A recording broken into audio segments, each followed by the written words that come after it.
Bonjour à toutes et à tous, il est 8h, vous êtes bien sur Radio Libre en Périgord, en direct de Coulugné-Chamiers pour votre matinale du mardi 29 avril.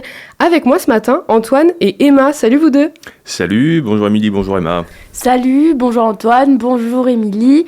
On est prêts pour une nouvelle matinée avec vous en direct. Ben oui. Alors au programme d'abord, une bonne fête à toutes les Catherine. Alors, il paraît qu'on parle maintenant d'astrologie, donc la Lune est apparemment en Lion aujourd'hui, donc une journée idéale pour exprimer vos idées, prendre des initiatives et pourquoi pas oser quelque chose de nouveau. L'énergie est plutôt positive, alors profitez-en. Si on s'attarde un peu plus en détail sur le signe Bélier, votre énergie brute impressionne, faites-en bon usage ou préparez-vous à réparer vos dégâts. Et ensuite, c'est au tour du Taureau. Ralentissez, votre envie de stabilité est légitime, mais l'immobilisme guette. Les Gémeaux, les discussions vont bon train, attention, tout ne mérite pas d'être dit. Cancer, un besoin d'ancrage se fait sentir. Entourez-vous de présences solides. Lion, votre lumière naturelle éclaire mais peut aussi éblouir, dosez. Maintenant, la Vierge, vous voyez des détails que d'autres ignorent, mettez-les en valeur sans devenir obsessionnel. Balance, des choix s'imposent, la peur de trancher pourrait coûter plus cher que la mauvaise décision. Ensuite, c'est au tour du Scorpion, vos intuitions sont justes, ce n'est pas une raison pour piquer sans prévenir. Les Sagittaires, le voyage est intérieur autant qu'extérieur, ne négligez ni l'un ni l'autre. On continue avec les Capricornes. Travaillez dur, oui, mais pensez aussi à lever la tête. De bonnes surprises vous attendent. Les Verseaux, vos idées détonnent. Inutile de tout révolutionner aujourd'hui. Choisissez votre combat. Et on termine avec les petits poissons rouges, les émissions montent. Les émissions, bien sûr que non. Pas encore. Les émotions qui montent. Elles sont précieuses si vous leur donnez une forme. On parle maintenant de météo et pour la Dordogne, ce matin, vous pouvez le voir de vous-même, un grand soleil, un petit peu frais mais qui annonce de meilleures températures cet après-midi. Jusqu'à 26 degrés est prévu et on l'apprécie. On vous accompagne jusqu'à 9h pour démarrer la journée du bon pied sur Radio Libre en Périgord. C'est parti! L'inauguration du stade Francis Rongeras a eu lieu samedi dernier, le 26 avril. À cette occasion, au micro d'Aïda Degex, Delphine Labaisse, maire de Périgueux. On poursuivra avec les inaugurations puisque la commune de Coulugné-Chamiers nous a présenté vendredi dernier les nouveaux locaux de la police municipale. Le Grand Périgueux a mis en place des bus à disposition des communes de l'agglomération. Hier, lundi 28 avril, a eu lieu une conférence de presse sur la santé mentale à Coulugné-Chamiers. Pour en savoir un peu plus, rendez-vous avec Kim Nguyen, organisateur de l'événement pour Culture en Périgord, avec Aïda Degex. Alors Émilie, il paraît que tu t'es interrogée sur le rôle des associations auprès des personnes à la retraite. On écoutera ça donc tout à l'heure. Nous parlerons ensuite de la naissance du podcast « Qu'est-ce que tu veux faire plus tard ?», le podcast sans filtre, et des enjeux autour de cette question avec sa créatrice, donc juste en face de moi, Émilie Charbonnet sur RLP. Plus de 7000 spectateurs et supporters du CAP ont assisté au premier match sur le nouveau terrain après l'inauguration du stade le 26 avril dernier. Une belle victoire et une fête ont clôturé la journée riche en émotions. Nous avons visité le nouveau stade dans la matinée quelques minutes avant l'inauguration officielle. C'est un reportage d'Aïda Degex. Le samedi 26 avril, quelques minutes avant l'inauguration officielle du stade Francis Rongeras à Périgueux, nous avons rencontré le président du club de rugby et la maire de ville de Périgueux. Francis Roux, président du CAP Périgueux. Aujourd'hui, c'est une journée très importante avec beaucoup d'événements, l'inauguration du stade, la journée des partenaires, plus l'enjeu du match. Voilà, on est un peu dans le stress là, ouais. Donc ce sera mieux comme interviewez-moi là après. Mais tout est prêt, tout est prêt, tout est beau, tout est joli. Oui, c'est super, oui, merci. Delphine Labaisse, maire de ville de Périgueux. 2 minutes pour RLP, juste avant cette ouverture. C'est un grand soleil de manière assez contradictoire compte tenu de cette couche nuageuse. Oui, c'est un grand soleil. Je vois d'ailleurs sur tous les visages, tout le monde a le sourire, la banane, malgré la météo. De toute façon, c'est l'histoire de la rénovation de ce stade, la météo, puisqu'à toutes les étapes, que ce soit pour la déconstruction, pour les aménagements, pour la création du stade attelé, on a toujours eu cette problématique de l'eau. Nous sommes une ville d'eau, je peux le confirmer désormais, je ne sais pas. À côté des rivières, c'est pour ça. Oui, je ne sais pas si on va devenir une station thermale, mais on a un truc avec l'eau et on a une source d'eau chaude ici, même sur le site, parce qu'elle est à 19,5. Donc voilà, non, c'est une très belle journée qui démarre. On se rencontre juste avant l'ouverture officielle, match, fête, etc. Donc tout est prêt, on dirait. Tout est prêt, mais hier, ça a été la ruche. Hier, vraiment, personne n'a compté son temps, personne n'a compté son énergie pour que ce soit prêt, pour que les joueurs, d'abord, soient bien, aient pris leur marque. Je viens de passer par leur vestiaire. Voilà, ça y est, il est personnalisé. Il y a leurs maillots qui sont suspendus. Hier, ils ont pris possession du terrain. Ils trouvent que c'est un terrain de jeu rapide qui leur convient bien. Donc ça, c'est la première satisfaction. Puis ensuite, on a mis toute notre énergie pour que le public et les supporters soient aussi comme chez eux, comme à la maison, dans le même confort. C'est tout beau, c'est tout joli, c'est, on peut dire, tout neuf. Et votre souhait, quel devenir ce lieu, Stade Roland-Garros? Alors le président Roux le disait dans la presse de ce matin, ce lieu, il remplira pleinement sa mission quand il sera habité par ses supporters et qu'on entendra les chants et le soutien des supporters derrière l'équipe. Donc on a vraiment besoin d'eux pour que l'équipement soit pleinement vivant. C'est absolument nécessaire. Et ce sera le cas aujourd'hui, tout à l'heure, dans l'après-midi? Au moins 7000 personnes, ce sera le cas. Et j'invite du coup à ce que ce stade soit toujours complet. Et on souhaite beaucoup de succès à l'équipe du Cap.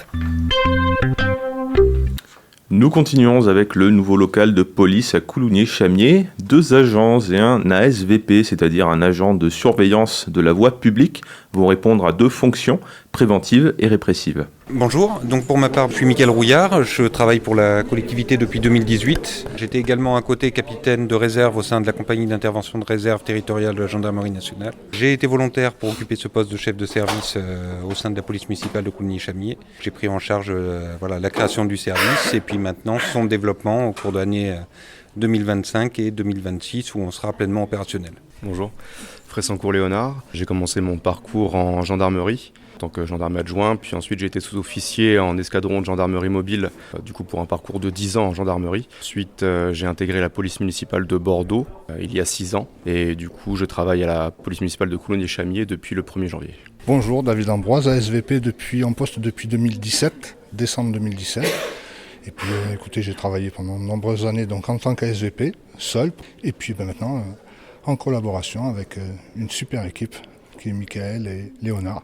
Voilà, et puis très heureux, très content. Votre rôle? On va être pleinement opérationnel courant 2026, mais on est déjà opérationnel sur beaucoup de points. La police municipale, de manière globale, et particulièrement à Coulommiers-Chamiers, est avant tout une police de proximité, donc on est avant tout ici pour être au contact des habitants, répondre à leurs problématiques, et absolument pas pour le côté répressif en priorité. Voilà, sachant que le côté répressif reste une réponse à des gens pour qui la prévention ne serait pas suffisante, mais voilà, c'est pas notre mission première, on est avant tout là pour être à l'écoute de la population et de leurs besoins. L'action qu'on effectue actuellement, c'est, comme l'a dit Mickaël, beaucoup plus dans la prévention. C'est surtout pour que la population s'habitue à notre présence et nous fasse confiance également, parce qu'on ne peut pas travailler sans les habitants de Coulommiers-Chamiers. On travaille pour eux et avec eux. Thierry Sepierre, maire de Coulommiers-Chamiers. Je suis très très heureux de l'inauguration de ce local de la police municipale et de la création de cette police municipale qui répond à des besoins de la population, puisque vous savez qu'on a fait nos réunions de quartier il y a 3 ans, on a refait encore dans ces 6 premiers mois, et il y a 3 ans, c'est dans les priorités, il y avait la voirie. Il y a toujours la voirie, il y aura toujours la voirie, mais il y avait la sécurité. Alors c'est vrai qu'on avait déjà entamé un travail en collaboration avec les services de l'État et le travail de Rodolphe et de Daniel, mais il y avait toujours ce sentiment. Donc on a répondu à ces besoins formulés par la population en créant cette police municipale à Coulommiers-Chamiers. Vous savez que moi, en début de mandat, j'avais demandé à la création d'une police municipale sur l'agglomération. Bon, le président Ouzou ne dit pas toujours oui, hein, c'était comme ça. Donc nous, on a décidé de répondre localement à cette problématique en créant cette police municipale. Il y a le locaux aussi de police nationale sur la commune. Oui, il y a le bureau de police qui regroupe 5, pour le moment, je crois, policiers sur la commune aussi, oui. Jusqu'à quand ? Je pense qu'en ce moment, il y a des travaux, hein, comme vous le savez. Le commissariat de police va être transféré et donc on verra à ce moment-là ce qui se réalisera sur le territoire. Mais en tout cas, je pense qu'en juin, on aura une décision. Voilà. Ça va rester sur la commune. Écoutez, je ne sais pas, on verra en juin. Je vous dirai en juin. Marin Lassalle, je suis sous-préfet et je suis directeur de cabinet de la préfète de la Dordogne. Ce travail de collaboration et de co-construction, on l'a dit, on est dans un continuum de sécurité sur la commune de Coulommiers. Donc les décisions qui ont trait à la délinquance se prennent en étroite collaboration avec le maire de Coulommiers qui est très engagé sur la thématique. Et donc on est là aussi en accompagnement sur toutes les thématiques pour aider la police municipale à monter en puissance et à contribuer au sentiment de sécurité des habitants de Coulommiers. Vous avez aussi salué les résultats, les bons résultats par rapport aux autres communes. Peut-être dire ça aux auditeurs d'RLP. Effectivement, la commune de Coulommiers-Chamiers affiche une baisse de la délinquance marquée notamment de ce qu'on appelle la petite délinquance, donc c'est-à-dire des faits qui peuvent être des incivilités ou des éléments, des vols basiques, etc. En fait, cette baisse-là, elle est due à un travail de terrain qui est mené par la police nationale, avec une présence de voie publique qui est renforcée, qui intervient dès qu'elle est signalée, mais aussi grâce à la coordination et à la collaboration avec tous les acteurs qui sont fédérés par la mairie de Coulommiers, qui font remonter de l'information, qui font remonter des signalements, qui permettent de traiter en fait à la racine tous les débuts de problématiques qu'on peut avoir en matière de délinquance. Et en fait, c'est ce réseau-là, global et animé par la mairie de Coulommiers et par l'État, qui permet d'avoir ces bons résultats en matière de lutte contre la délinquance. Thierry Sepierre, maire de Coulommiers-Chamiers. Et je rajouterai un chiffre juste pour illustrer. On représente, nous, 12% de la population du territoire de police, 6 communes, 12%.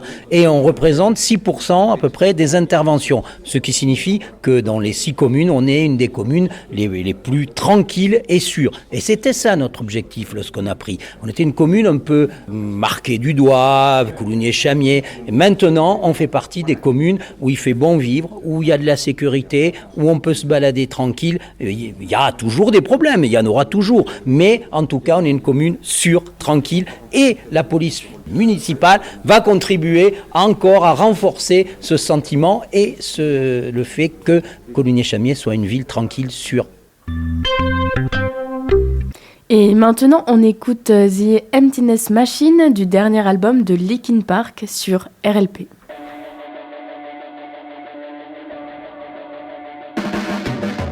Your blades are sharpened with precision, flashing your favorite point of view.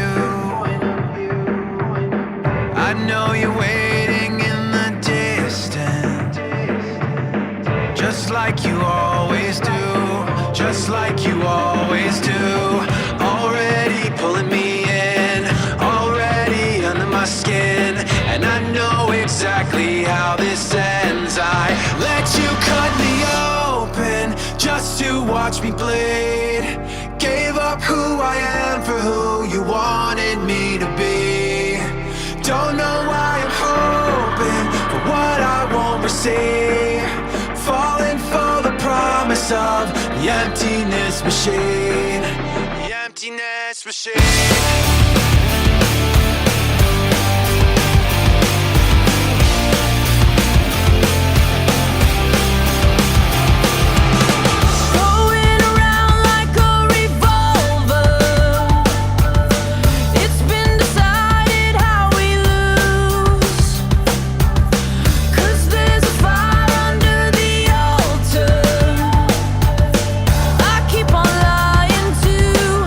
Keep on lying to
Il est 8h16, nous sommes toujours en direct sur Radio Libre en Périgord.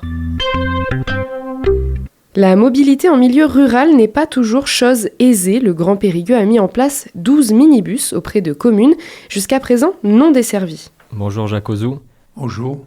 On enregistre en même temps qu'un sujet qu'on a fait sur le silo, pour parler plutôt d'un autre sujet là qui concerne le transport et les minibus qui ont été mis en place. Quel sera l'objectif de ce L'objectif projet ? est très simple. Nous avons la compétence à l'agglo de la mobilité et on a un outil qui s'appelle Périmove, l'ancien Péribus. Et il est évident, quand on voit l'étendue de l'agglo, que toutes les communes ne verront pas un bus de Périmove sur leur territoire. Donc, sur ma proposition, on a mis en place un programme en direction des communes et nous allons doter en 3 ans toutes les communes du territoire d'un minibus de 9 places mis à la disposition gratuitement auprès des communes, à elles d'organiser l'usage de ces minibus, déplacement de gens en difficulté, personnes âgées pour des rendez-vous médicaux, aller au marché, aller à un spectacle, également mise à disposition pour les associations sportives pour pouvoir bouger. Et c'est pour ça que tout à l'heure, sur le sujet du silo, nous défendons, et je défendrai, le fait que si on veut que le silo soit ouvert à tout le monde, il faut qu'une part de l'utilisation des minibus permette, il n'y a pas que des 18-35 ans en agglomération, il y en a aussi dans les petites communes rurales. Et donc, qui va les conduire ? C'est d'abord les employés communaux de ces communes et après validation, les présidents d'associations, parce qu'en milieu rural, il y a souvent une richesse associative. J'ai vu que le premier déplacement avait eu lieu à Sardiac. Les bus sont gratuits pour les communes, assurés par l'agglo, entretenus par l'agglo. La seule charge pour les communes, c'est de payer le carburant pour permettre le déplacement. C'est une façon d'offrir une mobilité à tout un territoire. Les habitants ne le savent pas énormément, mais il y a aussi des tickets mobilité qui sont mis en place. Bien sûr, dans l'agglomération. Mais quand vous êtes à Breuil ou à Vers, les tickets mobilité sont réduits. Et ne parlons pas de Vérines de Vers, de Salon de Vers et de Ponant. Donc là, l'opération minibus est une opération compensatoire par rapport au fait qu'on ne peut pas offrir le même niveau de service dans l'agglomération. Il y a 10-12 communes qui ont Péribus et après les autres n'ont pas les mêmes moyens. D'autres communes avaient déjà des outils, mais là on a mis tout le monde à égalité. Pour le covoiturage, il y a aussi Illikov qui est sollicité. On développe, c'est un succès relatif quand même, hein. C'est très intellectuel la chose. Mais il suffit de voir, on a réduit au maximum les places de parking autour d'Aliénor. Tout le monde me félicite tous les jours de la qualité de ce qui a été réalisé, sauf sur un point, à savoir le problème du stationnement. La culture voiture va perdurer quelques années encore. Nos agents ont une prime s'ils convoiturent, ils peuvent avoir une place de parking plus facilement que les autres. Donc vous voyez, mais c'est quelque chose qu'il faudra gagner dans le temps.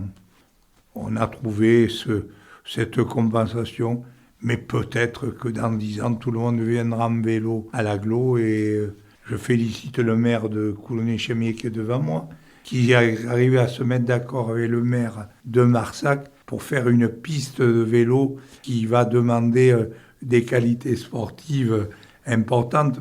En sortant de la gare de Marsac, il va falloir du courage pour aller jusqu'à Coulonné-Bourg. Mais il faut y croire et on y travaille.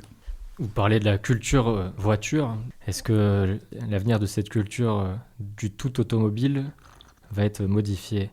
On sait que le prix du pétrole pourrait augmenter. En fait, en ce moment, c'est plutôt l'inverse. Il descend, mais il faut c'est qu'il fluctuant. augmente. Attendez, je suis persuadé, je suis d'une génération où l'émancipation, quand on avait 15 ans, c'était de passer son permis le plus vite possible, de s'acheter une Dodoche et de partir. Bon, on va dire qu'on a fait des conneries il y a 20-30 ans. le renversement des tendances, ce sont quand même à Paris où il y a le métro, quand on voit la circulation automobile, le processus sera long.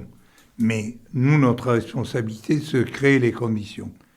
Les voies vertes, le bus électrique, les vélos, le covoiturage. On a même fait une aire de covoiturage à Foulex.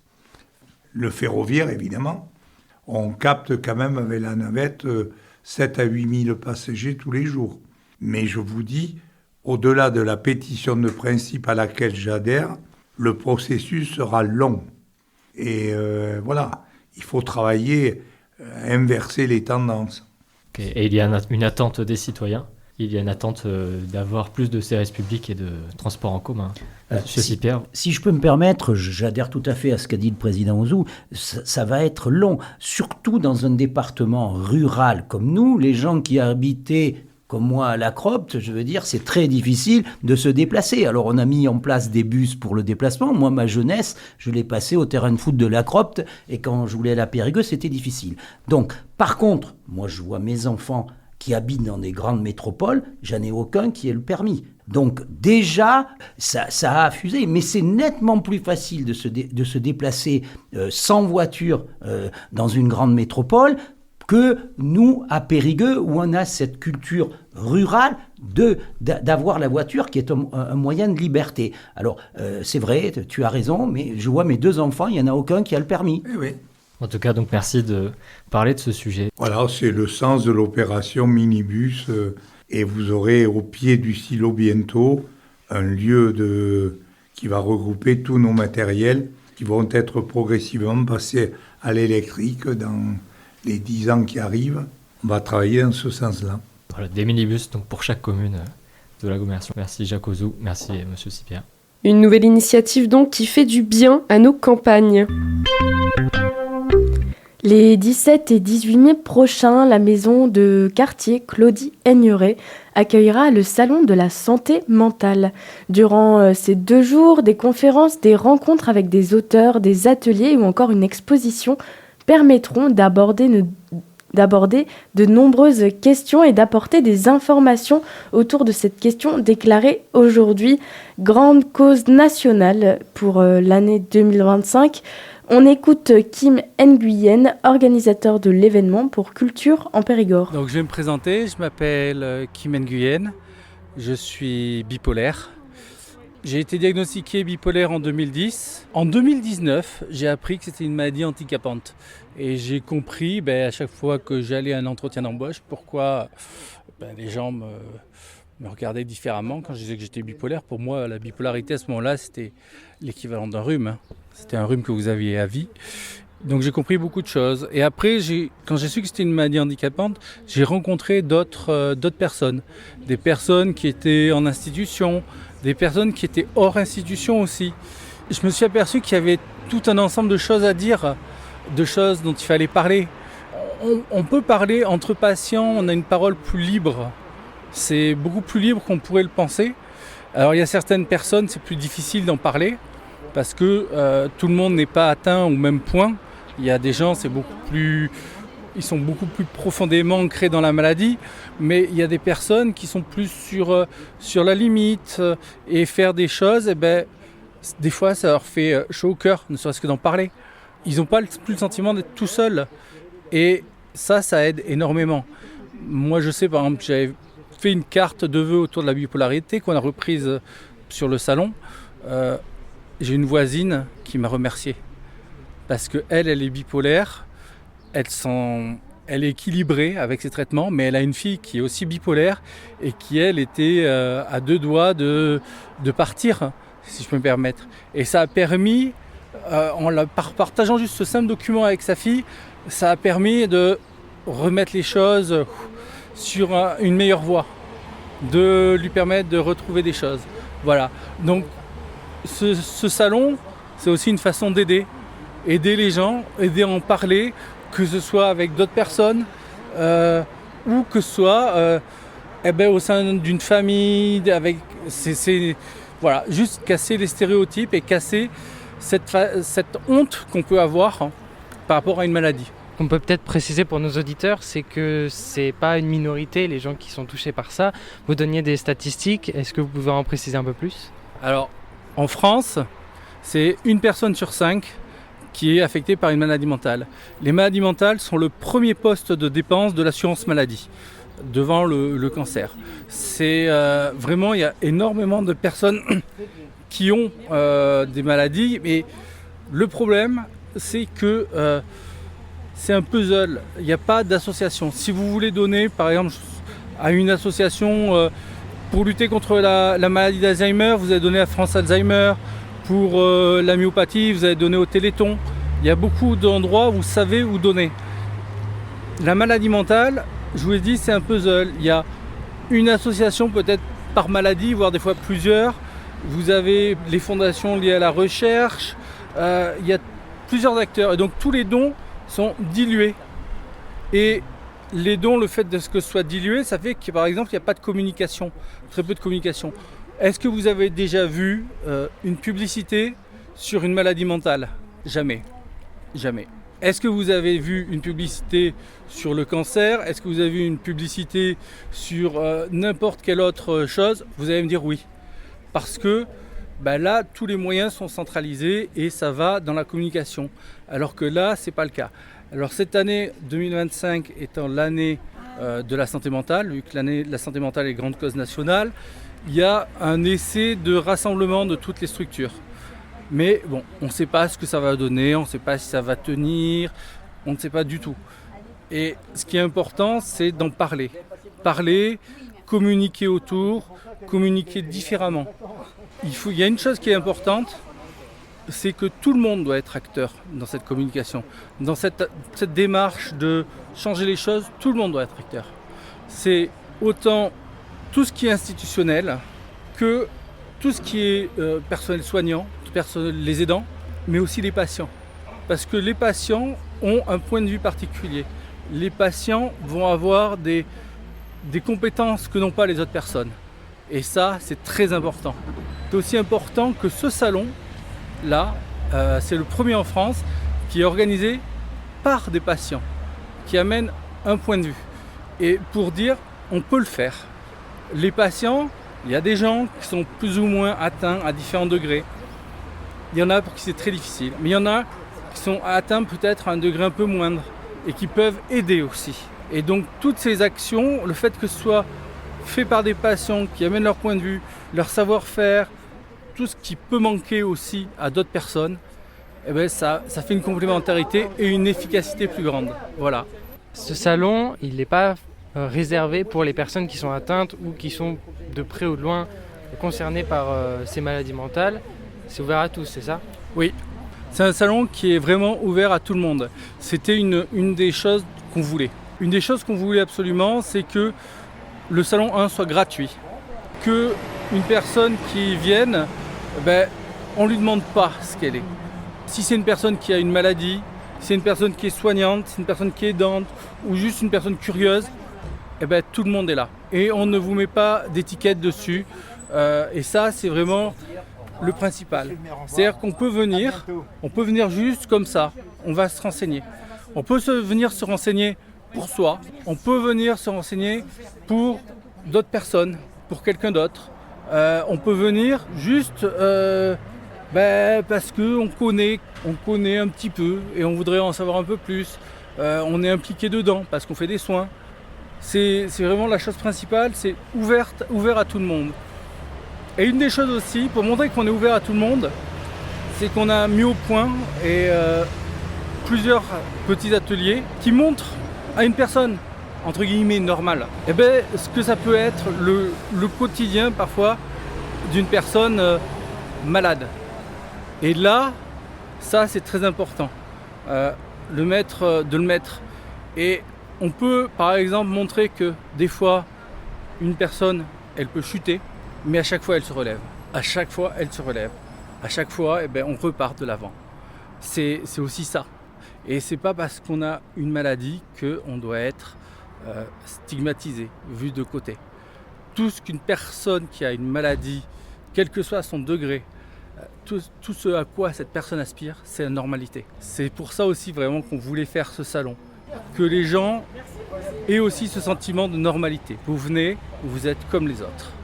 Il n'y a pas de différence. Une des choses principales qui animent ce salon, une des volontés est de casser aussi un peu le stéréotype, c'est que la maladie mentale, quand on y pense, on va penser dépression, tristesse, que des trucs négatifs.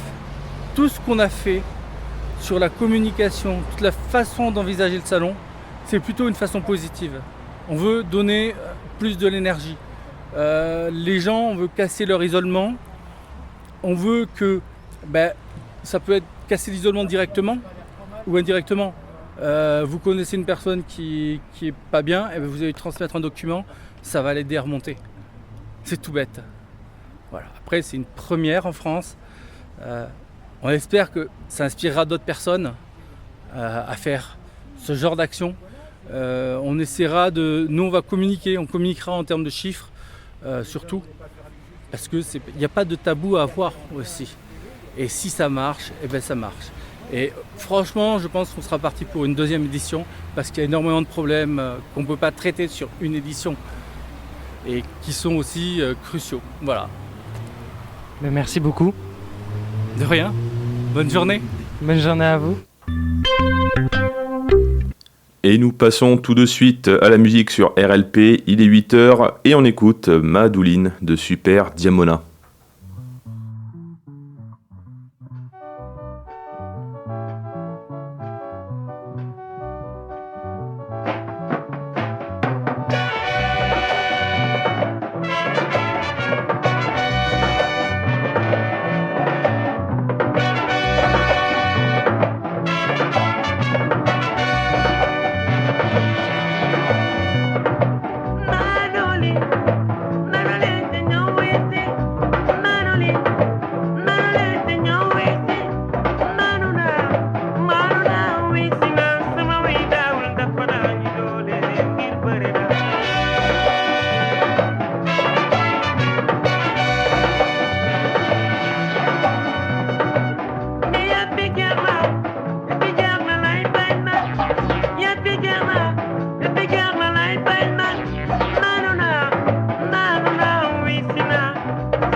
Il est 8h38 sur Radio Libre en Périgord et on poursuit cette heure d'actualité.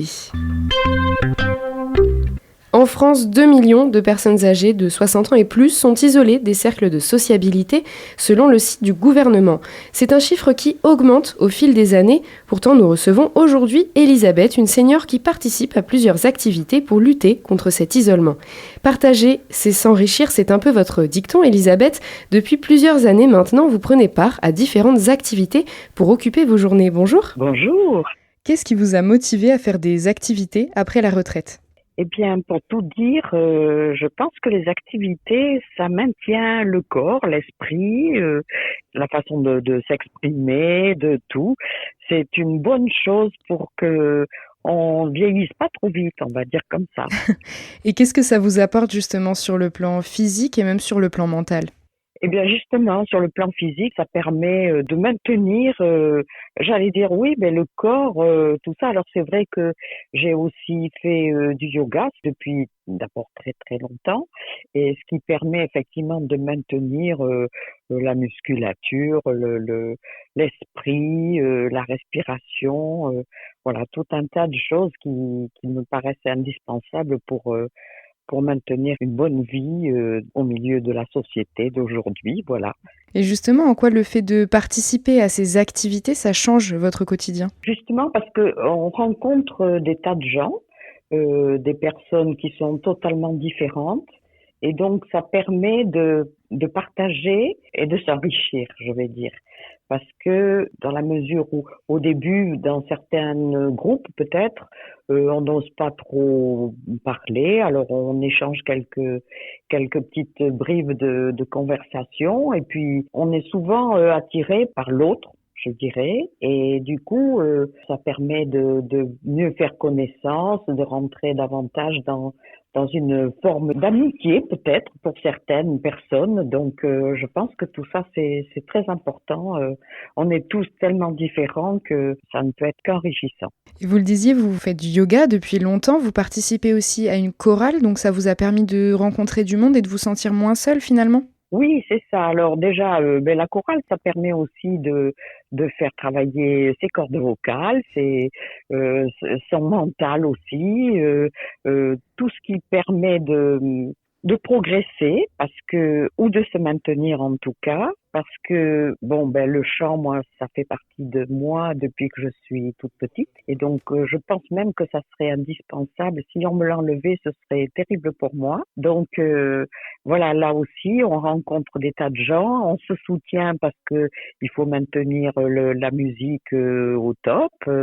Donc je pense que tout ça c'est important aussi. Ça permet les échanges, ça permet les rencontres, et puis la satisfaction d'avoir bien fait les choses. Et quels obstacles, selon vous, empêchent certains seniors justement de s'engager dans une activité ? Mais je pense que si les gens sont peut-être handicapés d'une part, donc certains évidemment ne peuvent pas arriver à faire certaines activités ou avoir certaines relations.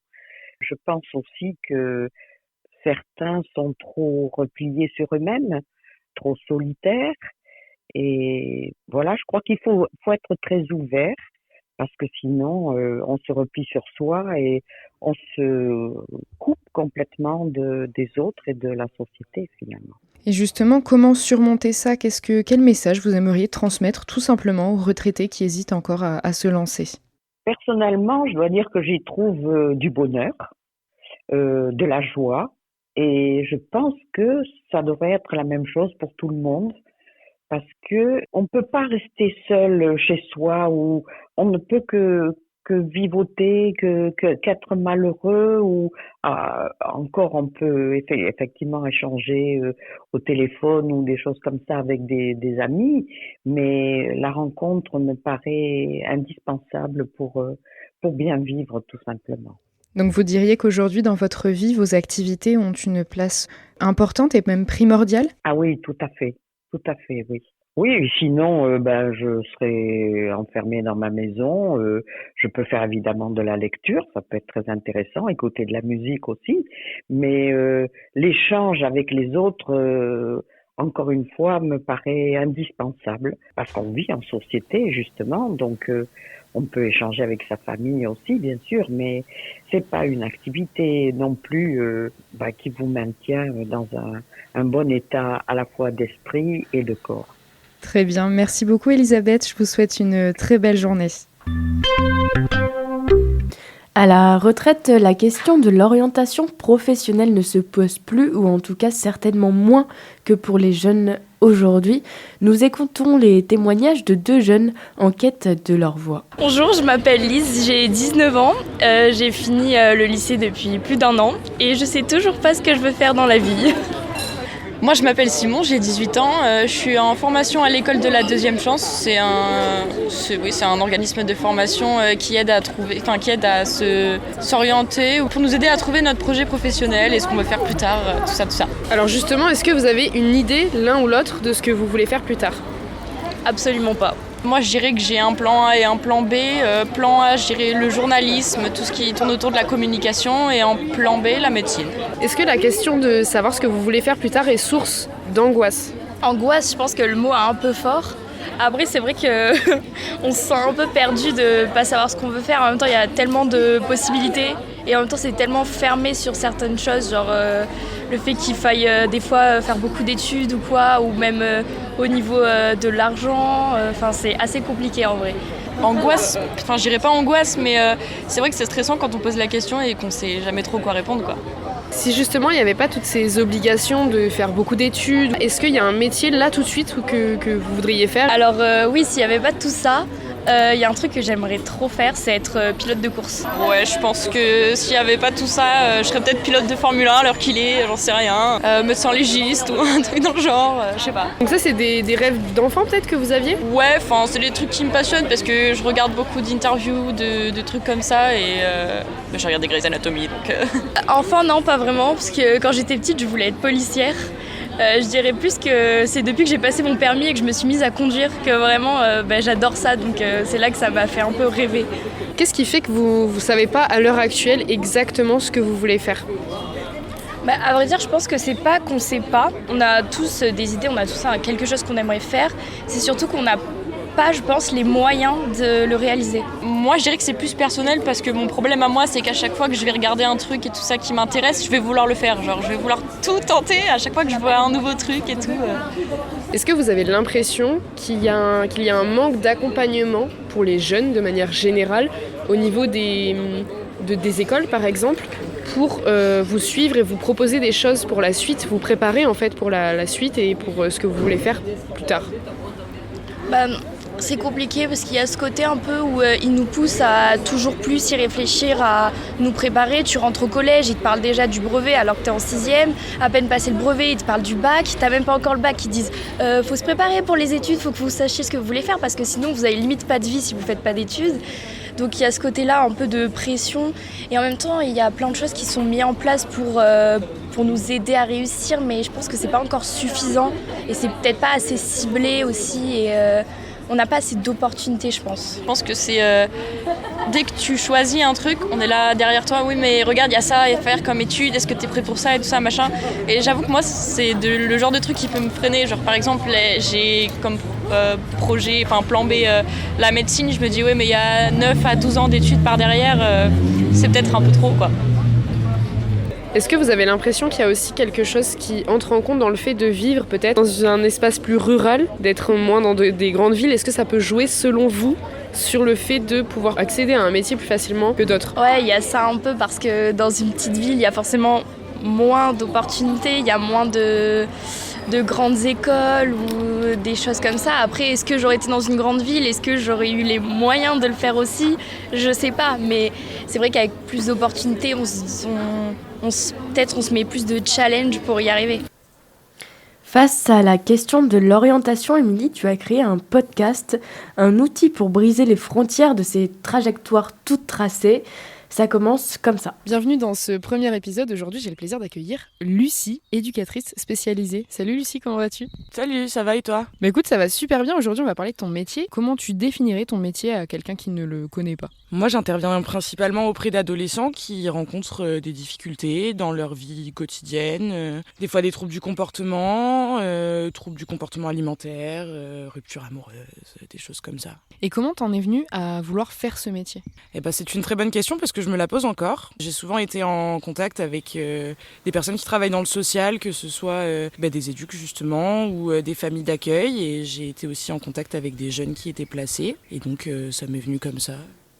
Qui de mieux que la personne à l'origine de ce podcast pour nous expliquer ce projet ? Émilie, qu'est-ce que tu nous...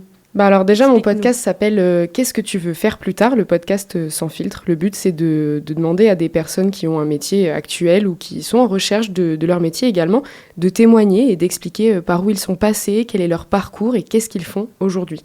Et pourquoi c'était important pour toi de créer ça ? Comment tu as fait ? Alors, mon projet, il a débuté parce que je suis une formation actuellement en animation radio. Et on nous a proposé de créer un podcast pour cette formation. Et donc, je cherchais un sujet, une thématique sur laquelle travailler. Et ce sujet-là me touche personnellement parce que j'ai vécu ce truc de chercher ce que je voulais faire plus tard, en fait, dans ma vie, où j'ai eu du mal à trouver, etc. Et donc, je trouvais que ça pouvait être intéressant pour les jeunes, plus jeunes que moi même, d'avoir des informations, accès à des métiers éventuellement qu'ils ne connaissent pas ou qui ne sont pas toujours mis en avant. Et donc, c'était l'occasion de créer ce projet-là. Donc la désorientation professionnelle, le sentiment d'être perdu face à cet avenir, est-ce un sentiment que tu as vécu ? Oui, bien sûr, parce que quand j'étais au lycée, il fallait pareil choisir, c'est ce que la jeune disait tout à l'heure, il fallait choisir ce qu'on voulait faire, une filière, etc. Et moi, j'avoue que quand on a 16-17 ans, je savais pas du tout. Donc, j'ai essayé de suivre un petit peu ce que j'aimais, mais sans savoir ce que je voulais faire plus tard exactement. Donc, c'est assez effrayant comme sentiment, bien sûr. Et donc, aujourd'hui, évidemment, tu as grandi. Est-ce que tu peux nous expliquer ton parcours et nous dire où est-ce que tu en es aujourd'hui ? Alors, mon parcours, du coup, j'ai fait un bac littéraire, puisqu'à l'époque, j'avais encore les filières, moi, quand j'y étais. Donc, j'ai suivi cette filière-là. J'ai eu mon bac en 2019.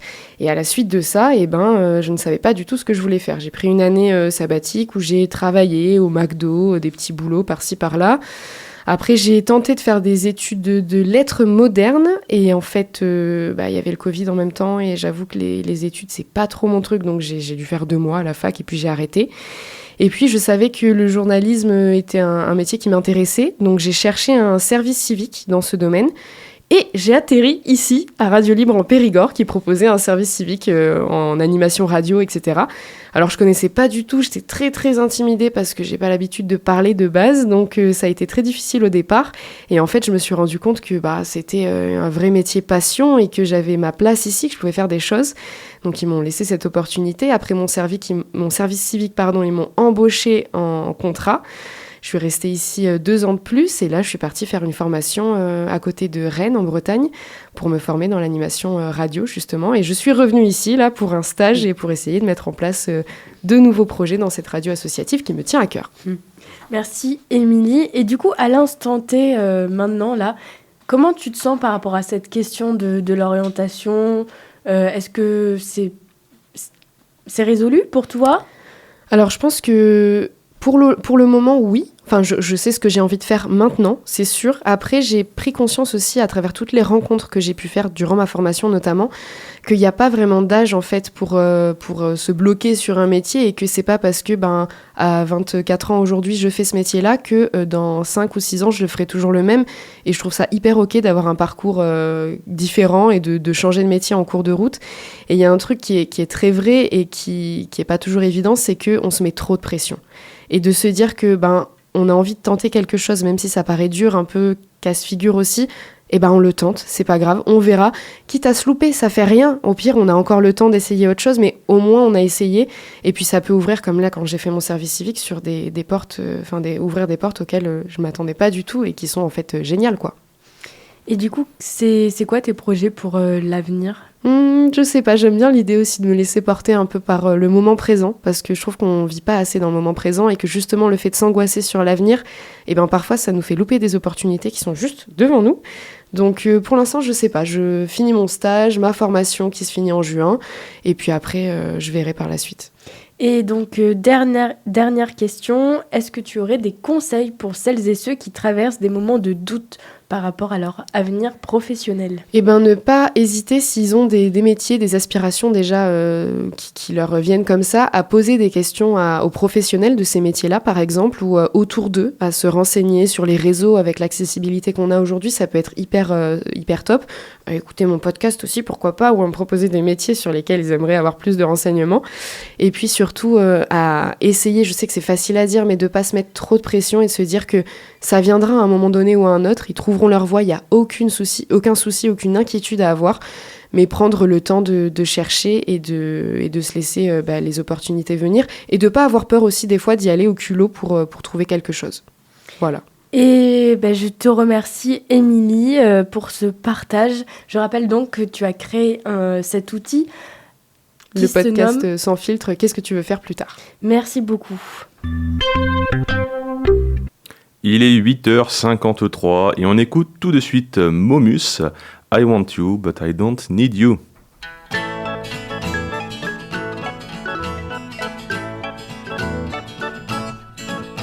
I like you, and I'd like you to like me to like you. But I don't need you to want me to like you. Because if you didn't like me, I would still like you, you see. La la la, la la la.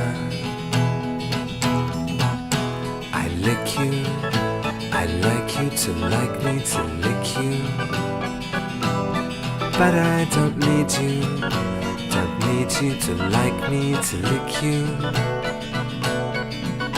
If your pleasure turned into pain, I would still lick for my personal gain. La la la,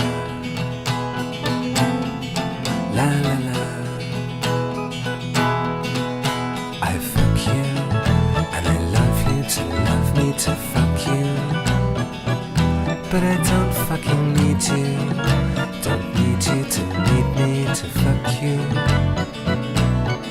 If you need me to need you to fuck, that fucks everything up.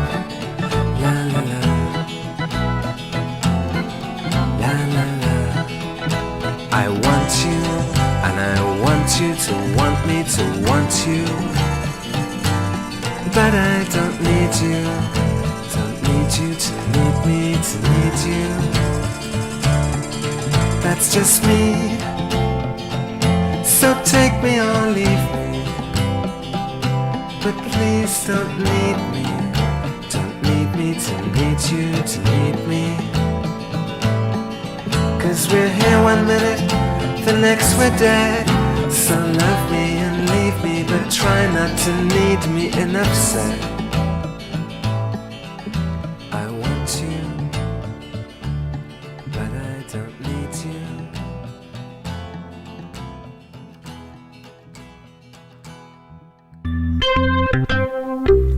Allez, pour terminer, un petit jeu, mais rapidement parce que l'heure file. Pour bien lancer donc cette matinée de printemps, d'un petit questionnaire de culture générale ce matin pour se remuer les méninges. Première question, quel est le pays qui consomme le plus de bière par an ? Ah, je sais la réponse. Vas-y, Emma. Mais tu sais, toi, t'as un avis ? Honnêtement, là, comme ça, je suis pas sûre. J'aurais dit peut-être l'Irlande, mais peut-être que c'est un gros stéréotype. La Guinness ? Ouais. Toi, tu savais, Antoine ? Pas du tout, ça m'a surpris. Ah oui ? Oui. Bon, du coup, c'est la République tchèque. Oh, waouh. Ok. Avec un peu moins de 12 litres par habitant par an, âgé de 15 ans ou plus. Ah quand même. Faut préciser. Ok. Alors, quel est le pays le plus en avance sur la transition écologique ? Est-ce que vous avez une idée ? J'imagine un pays du Nord, mais Ouais, pareil. J'ai envie de dire, allez, les Pays-Bas. Emma ? Je dirais un pays scandinave, mais je ne saurais pas. Non ? Ok. Alors c'est la Suède, devant la Norvège et le Danemark, puisque la Suède est pionnière en matière de politique environnementale. Elle a introduit une taxe carbone dès les années 90. Elle vise la neutralité carbone d'ici 2045, il y a encore un peu de temps, et elle a réduit ses émissions de gaz à effet de serre de 73% entre 90 et 2021, là où la France n'arrive que 5e de ce classement. Eh ben dis donc. On termine ce petit jeu avec une dernière question. À votre avis, quel est le plus gros festival en Afrique ? Alors ça, c'est une excellente question. Antoine ? Vraiment aucune idée. Vraiment aucune idée. Je ne saurais pas dire. Émilie aussi. Les auditeurs, dites-nous si vous avez la réponse sur Insta. Est-ce que ça se passerait pas en Afrique du Sud Allez. Eh ben non. La réponse, c'est le festival Mazawin à Rabat, donc au Maroc. Lors de son édition 2019, il a attiré 2,75 millions de spectateurs qui, d'ailleurs, n'en fait pas que le plus gros festival d'Afrique, mais aussi l'un des plus gros festivals au monde. Ok. Voilà. Oui, quand même. Voilà, donc c'est cette... C'est la fin du jeu, c'est ça ? Oui, c'est ça. Oui, c'est ça. Oui, je suis désolée, Émilie. Je suis désolée, Antoine. Mais comme d'habitude, c'est un plaisir et on se retrouve donc demain sur Radio Libre en Périgord. Tout de suite, place à l'agenda des sorties pour les prochains jours, présenté par évidemment Antoine, notre super animateur, et Warren aussi qui était en stage chez nous. D'ailleurs, si l'univers de la radio vous intéresse, n'hésitez pas à nous contacter, que ce soit pour un stage, on en a beaucoup en ce moment, mais on peut toujours faire une place plus tard dans l'année, ou même faire une émission en radio, tout est possible à RLP. Vous pouvez nous contacter par mail, radiolibreempérigord@gmail.com, et n'oubliez pas que radio et libre sont au pluriel. Ou aussi par téléphone au 05 53 46 80 24. Et n'oublions pas, bien sûr, les réseaux sociaux, Facebook, Instagram ou directement sur notre site internet Radio Libre en Périgord. Et on vous souhaite une très belle journée sur RLP et on se retrouve demain matin à 8h pour le direct sur la station 102.3. On se quitte en musique avec Le bruit du silence de Mentissa.